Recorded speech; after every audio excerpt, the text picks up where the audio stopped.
بسم اللہ الرحمن الرحیم۔ ایک مرتبہ دو شیطانوں میں ملاقات ہوئی۔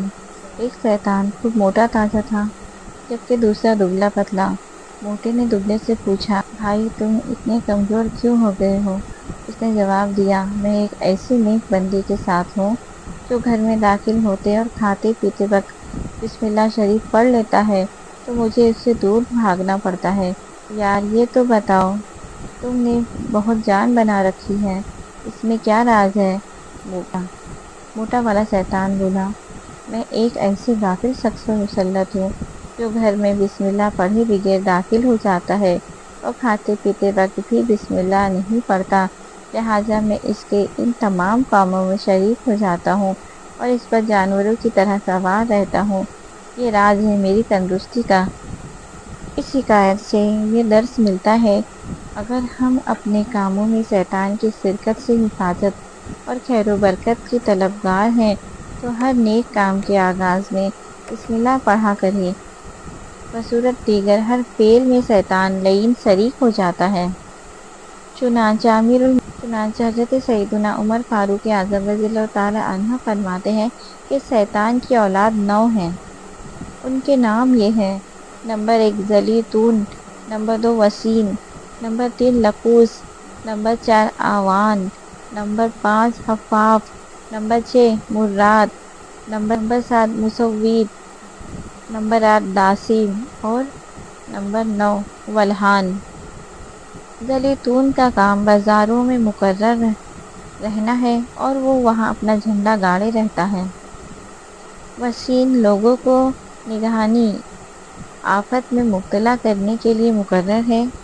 لقوس آتش پرستوں پر مقرر ہے۔ آوان حکمرانوں کے ساتھ ہوتا ہے۔ حفاف شرابیوں کے ساتھ ہوتا ہے۔ مرات گانے باجے بجانے والوں پر مقرر ہے۔ مسوید افواہیں عام کرنے پر مقرر ہے۔ وہ لوگوں کی زبانوں پر افواہیں جاری کر دیتا ہے، اصل حقیقت سے لوگ بے خبر رہتے ہیں۔ داسیم گھروں میں مقرر ہے۔ اگر صاحب خانہ گھر میں داخل ہو کر نہ سلام کرے اور نہ بسم اللہ پڑھ کر قدم اندر رکھے تو یہ ان گھر والوں کو آپس میں لڑوا دیتا ہے، حتیٰ کہ طلاق اور کھلا یا مار پیٹ تک کی نوبت آ پہنچتی ہے۔ اور آخر میں ولہان، جس کا کام وضو اور نماز اور دیگر عبادت میں وسوسے ڈالنے کے لیے مقرر ہے۔ گھر میں داخل ہوتے وقت بسم اللہ الرحمن الرحیم پڑھ کر اپنا پہلے سیدھا قدم دروازے میں داخل کرنا چاہیے، پھر گھر والوں کو سلام کرتے ہوئے گھر کے اندر آئیں۔ اگر گھر میں کوئی نہ ہو تو السلام علیک یا ایھا النبی ورحمۃ اللہ وبرکاتہ کہیں۔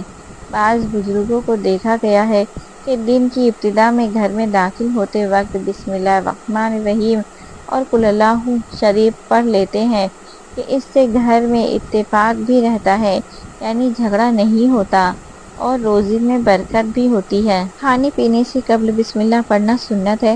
حضرت سیدنا حذیفہ رضی اللہ تعالی عنہ روایت کرتے ہیں کہ تاجدار مدینہ صلی اللہ تعالی علیہ وآلہ وسلم کا فرمان ہے کہ جس کھانے پر بسم اللہ نہ پڑھی جائے وہ کھانا شیطان کے لیے حلال ہو جاتا ہے، یعنی بسم اللہ نہ پڑھنے کی صورت میں شیطان اس کھانے میں شریک ہو جاتا ہے۔ کھانے سے پہلے بسم اللہ نہ پڑھنے سے کھانے میں بے برکتی ہوتی ہے۔ حضرت سیدنا ابو ایوب انصاری رضی اللہ تعالی عنہ فرماتے ہیں، ہمیں نبی کریم صلی اللہ تعالی علیہ وآلہ وسلم کی خدمت میں کھانا پیش کیا گیا۔ ابتدا میں اتنی برکت ہم نے کسی کھانے میں نہیں دیکھی مگر آخر میں بڑی بے برکتی دیکھی۔ ہم نے عرض کی، یا رسول اللہ صلی اللہ تعالی علیہ وآلہ وسلم ایسا کیوں ہوا؟ ارشاد فرمایا، ہم سب نے کھانا کھاتے وقت بسم اللہ پڑھی تھی، پھر ایک شخص بغیر بسم اللہ پڑھے کھانے کو بیٹھ گیا، اس کے ساتھ شیطان نے کھانا کھا لیا۔ ام المومنین حضرت سیداتنا عائشہ صدیقہ رضی اللہ تعالی عنہا فرماتی ہیں کہ میں نے نبی کریم صلی اللہ تعالی علیہ وآلہ وسلم کا فرمان باقرینہ ہے، جب کوئی شخص کھانا کھائے تو اللہ عز و جل کا نام لے یعنی بسم اللہ پڑھے، اور اگر شروع میں بسم اللہ پڑھنا بھول جائے تو یوں کہے بسم اللہ اولہ و آخرہ۔ حضرت سیداتنا امیہ بن مقصد رضی اللہ تعالی عنہا فرماتی ہیں کہ ایک دن حضور صلی اللہ تعالی علیہ وآلہ وسلم تشریف فرما تھے۔ ایک شخص بغیر بسم اللہ پڑھے کھانا کھا رہا تھا۔ جب کھا چکا اور صرف ایک ہی لقمہ باقی رہ گیا تو وہ لقمہ اٹھایا اور اس نے کہا بسم اللہ اولہ و آخرہ۔ آپ صلی اللہ تعالی علیہ وآلہ وسلم نے ارشاد فرمایا، شیطان اس کے ساتھ کھانا کھا رہا تھا۔ جب اس نے اللہ عز و جل کا نام لیا تو جو کچھ اس کے پیٹ میں تھا اگل دیا۔ جب بھی کھانا کھائے یاد کر کے بسم اللہ الرحمن الرحیم پڑھ لیا کرے۔ جو نہیں پڑھتا اس کا قرین نامی شیطان بھی کھانے میں ساتھ شریک ہو جاتا ہے۔ اس روایت سے ہمیں معلوم ہوا کہ میرے آقا صلی اللہ تعالی علیہ وآلہ وسلم کی مقدس نگاہیں سب کچھ دیکھ لیا کرتی تھیں۔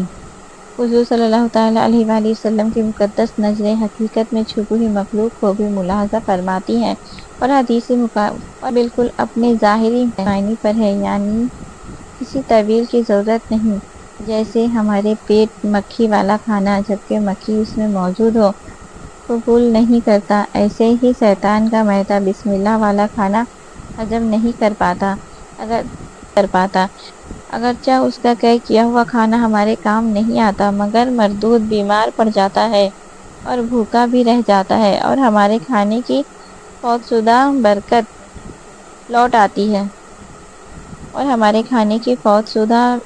لوٹ آتی ہے، جبکہ اس میں فائدہ یہ ہے اور شیطان کے دو نقصان اور ممکن ہیں۔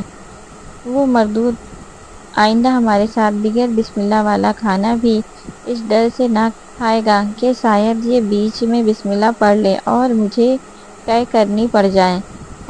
حدیث پاک میں جس آدمی کا ذکر ہے غالباً وہ اکیلا کھا رہا تھا، مگر حضور اکرم صلی اللہ تعالی علیہ وآلہ وسلم کے ساتھ کھاتا تو بسم اللہ نہ بھولتا، کیونکہ وہاں تو حاضرین بسم اللہ بلند آواز سے کہا کرتے تھے اور ساتھ والوں کو بسم اللہ کہنے کا حکم کرتے تھے۔